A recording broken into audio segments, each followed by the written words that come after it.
Aldo, hablando de Gatell, Alejandro Rosas se contagió de COVID.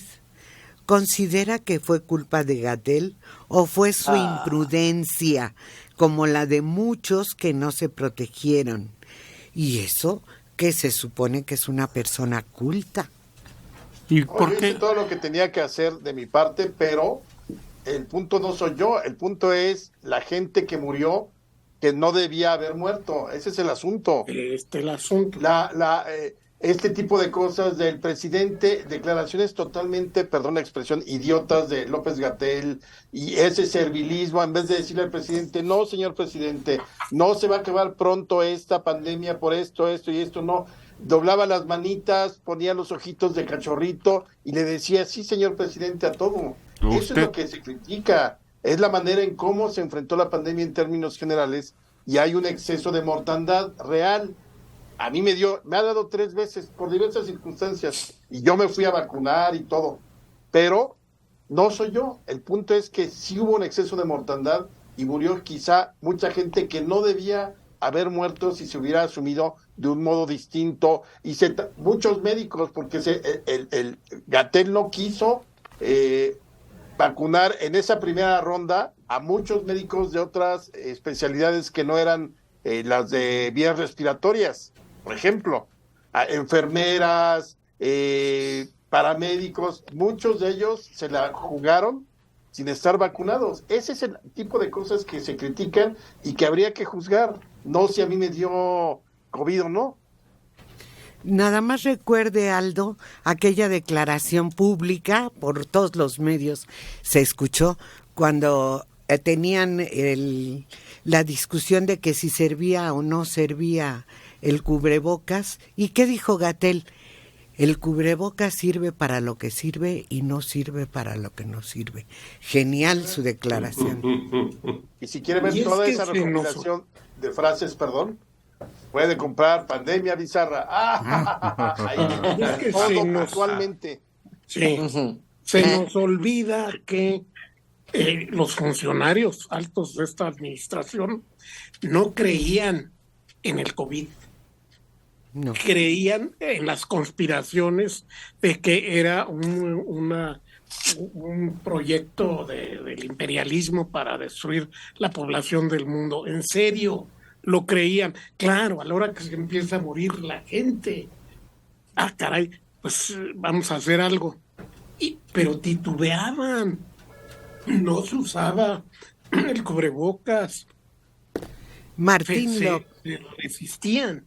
Martín López, qué lástima que ustedes saben todo del COVID y no hayan dirigido la pandemia. Pero sí había gente que sabía del COVID y que no estaba al mando de la Secretaría de Salud. No nosotros, porque nosotros sabíamos que había algo podrido en Dinamarca, ¿no? Pero pero no somos los expertos. Los expertos son los que deberían estar en el gobierno y no están.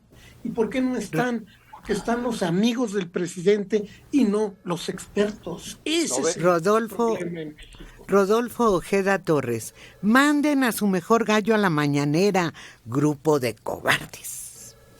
Agustín, ¿qué hablan? Ya. No, es perder el tiempo, acercarse a intentar escuchar a nuestro líder de la 4T.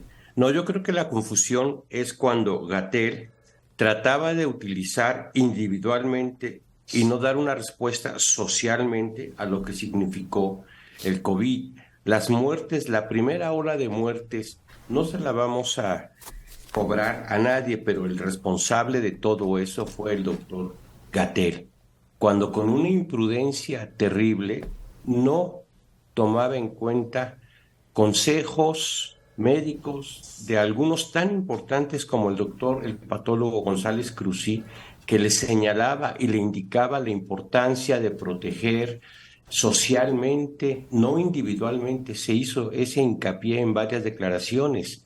Él lo veía como un acto individual, y sí, la mascarilla sirve para lo que sirve y no sirve para lo que no sirve. Eso ya.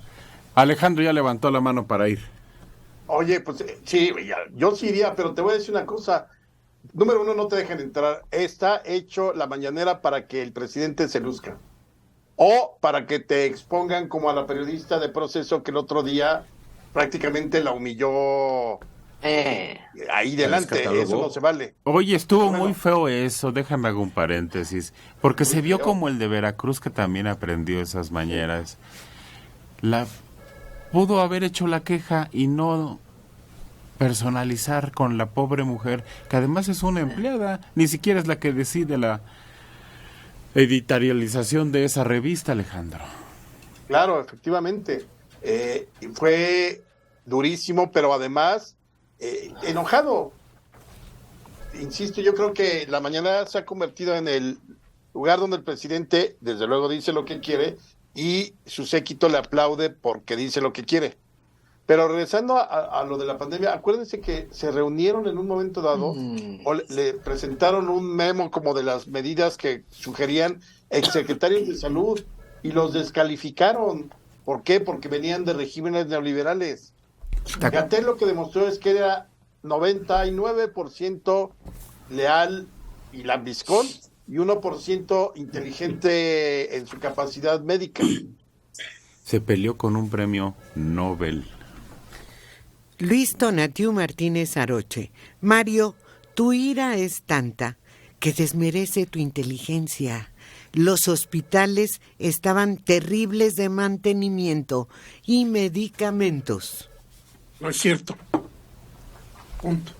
No es cierto. Había magníficos hospitales, excelentes. Sí, había fallas y había muchísimos hospitales de los más antiguos estaban mal. Ciertamente, el Centro Médico Nacional estaba en la calle, estoy de acuerdo, pero sí había hospitales buenos. Eso es, por supuesto, había de todo, pues. Aquí les hablan. Leticia Montelongo, qué asco de programa. ¿Por qué será? Habrá que pensarlo.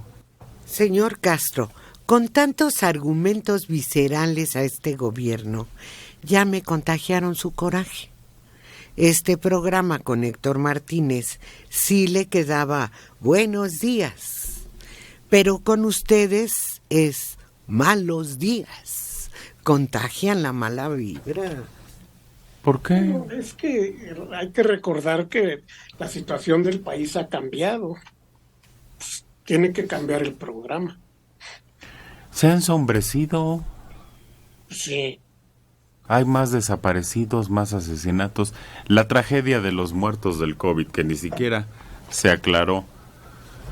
Porque ellos dieron una cifra, pero el INEGI reportó un exceso de mortandad en casi 300,000 personas. De gente que debía estar viva y perdió la batalla por algunas otras cosas. Bueno, lo peor de esa tragedia del COVID es que falleció gente que ni tenía COVID, que lo que tuvo o lo que le pasó es que no tuvo acceso a un hospital, a un doctor, a servicios médicos, porque colapsó el sistema de salud. Colapsó Así es. en ese momento.